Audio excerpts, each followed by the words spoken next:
Welcome back to Master Kalog, and don't forget to subscribe and click notification bell for more updates. Narito ang ilang komento o pahayag ni Senator Amy Marcos dahil sa mga criticism ng taong bayan sa kanya dahil ito ay namamangka sa dalawang ilog dahil siya ay pro Duterte o pro Marcos. Kaya ito ang kanyang mga pahayag. Pakinggan po natin dito sa usapin sa kanyang interview. But it appears that the road to victory is medyo may kahirapan. In the last survey, number 13 ka na. Oo nga, nangangamote Anyari? ako. Ano ba yan? Ewan, di ko alam. Inaaral natin, pero at the same time, trabaho pa more. Oo. Maraming Hindi ka, sikat kinakabahan ka ba? Na malalaglag ka? Number 13, medyo alanganin ha. Kung number 2, 3, 4, medyo okay. Pero kung 13, Trabaho lang muna. okay. Ano kayang dahilan? Is it because your alliance with the Duterte? Sa palagay mo, may mga tao na ang tingin sa'yo na mamangka sa dalawang ilog. Tama. Anong gusto mo sabihin? At marami din nagsasabi na manggagamit, pero hindi naman ako tinutukoy noon. Ako, kasi sa totoo lang, ako kung tutuusin, yung paninindigan ng tatay ko, yan din ang aking paninindigan. Pro-Filipino, pro-poor, pro-pagkakaisa, pro-Bongbong, and pro-Sara. At ayoko nang magulo. Yun na nga. Tapos, yun nga, maraming nagalit nung sinabi ni Inday na ano ba yun? Yung huhukayin statement, naloka sila doon. Ako din naloka doon sa totoo lang. Pero pag galit ng tao, kung ano-ano nasasabi, kaya hindi ko na pinatulan, madadagdagan lang, malaki na yung sunog, wag na natin dagdagan. Pero aaminin ko, nung unang sinabi sa akin yan, kinadyakan ko. Minessage mo, di ba? Ay, nako, talaga naman. So funny. Then, nung unang sinabi sa akin, di pa publiko eh. Okay. Kumusta ang relasyon mo? Pero kaibigan ko talaga siya, mahal ko si Sara, mahal ko rin si Bongbong. So pareho? Ay Yes, kaya nga, sabi yes. ng tao na mamangka ka sa dalawang ilog. Hindi ako namamangka, talagang nangingibabaw. At alam ninyo, ako nag-umpisa dyan sa Uniteam. At hindi nga sila magkakilala, pinakilala ko. At dyan sila nanalo kasi tuwang-tuwa ang Pilipino. Noong 2022, magkaroon ng pag-asa kasi nagkakaisa na yung buong bansa. Kaya sana bumalik at makapagtrabaho ng maayos. At wag makinig masyado sa mga alingaw-ngaw sa magkabila. Alam mo, pareho silang may bulong. Sa palagay ko, yung iba nakatingala sa 2028. Pwede ba? Ang layo pa ng 2028, tigilan muna yan. Tutukan muna yung problema ng bansa at maghanap ng Amy solusyon. It appears that the lines have been drawn, di ba? So, ang Amy Marcos, hindi ka pipili ng side. Hindi ka sige, all the way Sara ka. Or, hindi, balik ako all the way sa kapatid ko. Ako all the way Pilipinas. All the way Pilipinas, all the way bayan, all the way pro-poor. Hindi ko kaya pili-piliin. At sabihin ko na yung totoo, hindi ako natural na politiko.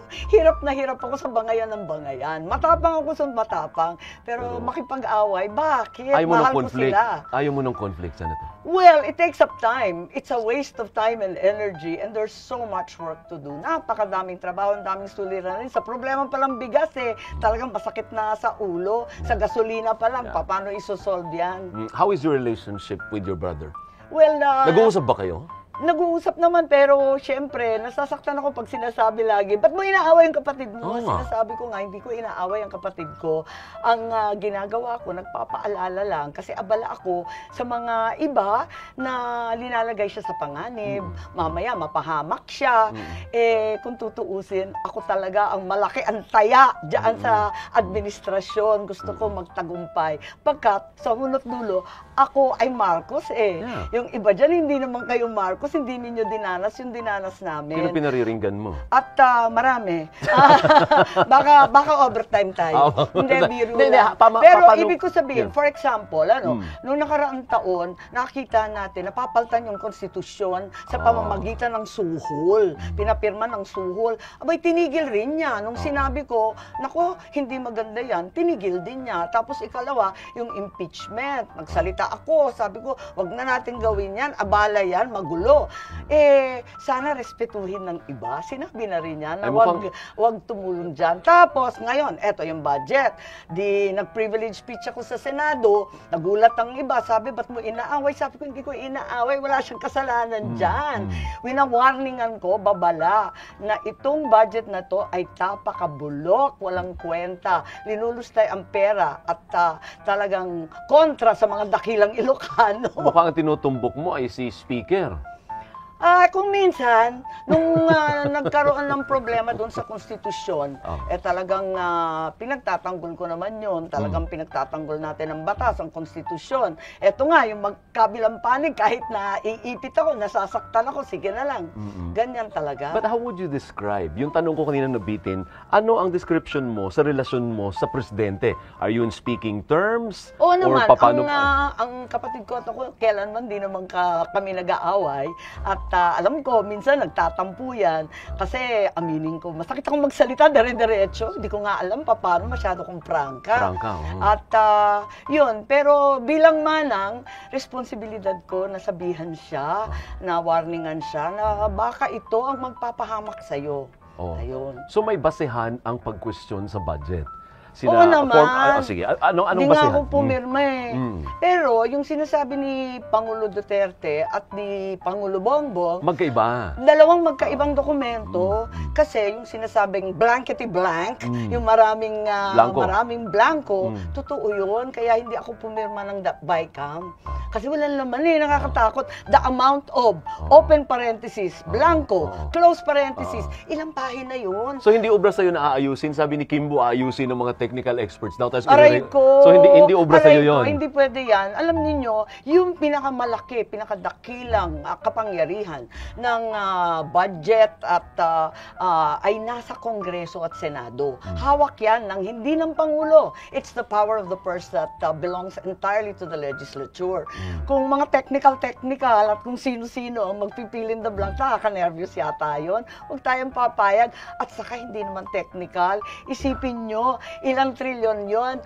1.3 trillion sa DPWH budget. One line lang ang paliwanag. Various infrastructure projects. Ang tanong, sino si VIP? Baka VIP lang ang nakasulat So ang sinasabi itago ninyo, natin sa pangalan ng, di ba? Sino? Sige, pangalanan mo. Hindi ko alam. Bakit mo. VIP? Kasi wala nga nakalista, 1.3 trillion. Walang listahan. Sino nga may pakana nun? Tama ba yun? Hindi ko alam. Basta dumating na lang sa amin na ganun. So ang sinasabi mo ay, labas dito ang presidente. Palagay Walang ko, problema ang presidente. Ang may problema dito ay yung lehislatura. The House and the Senate leaders. Hindi ko alam kasi yun nga, nung pinapunta kami sa BICAM, napunta akong minsan. 1 minute lang, nagpicture-picture lang. Ganun lang, tapos na? Oo, tapos na. Di nag-alisan na kami. Sabi ko, ano ba yun? Picture-picture. Hindi, ibibigay sa'yo. Di tanong na ako ng tanong kasi fina-follow up ko yung mga flood control. Di ba, yun kasagsagan yun ng 6 na bagyo. Inaasahan niya ng tao. Nasaan na? Naku, wala. Naku, talaga nervous ako. So, sabi ko, tiisan tayo. Hindi ko mapipirmahan yung mga blanco-blanco na yan. Ngayon, maski ang Pangulo na may problema, yung flagship projects niya, tinanggal. Hindi na pondohan, miski yung mga flood control, yung mga tulay, yung mga public transport, lahat na inaasam-asam ng ating bayan, ng ating tao, ay hindi maisasatupad at tinanggal para sa mga kalokohang mga, kung anik-anik na lang. So agree ka na ito ang most corrupt budget in history? Is that an appropriate word term ba yun? Well, wala naman ako dito nung dekada 30 at Commonwealth at yung mga nakalipas. Pero sa panahon ko, ito na siguro yung pinakamalala kasi hindi ko siya maintindihan. Isipin mo, walang respeto miski sa Pangulo. Yung mga flagship project, hindi na inilagay. Lahat linagay sa program, which is wala lang, ala chamba. Paano naman yun? Ang lalaki ng tula. Yung irigasyon, iniiyak na yan ng mga magsasaka.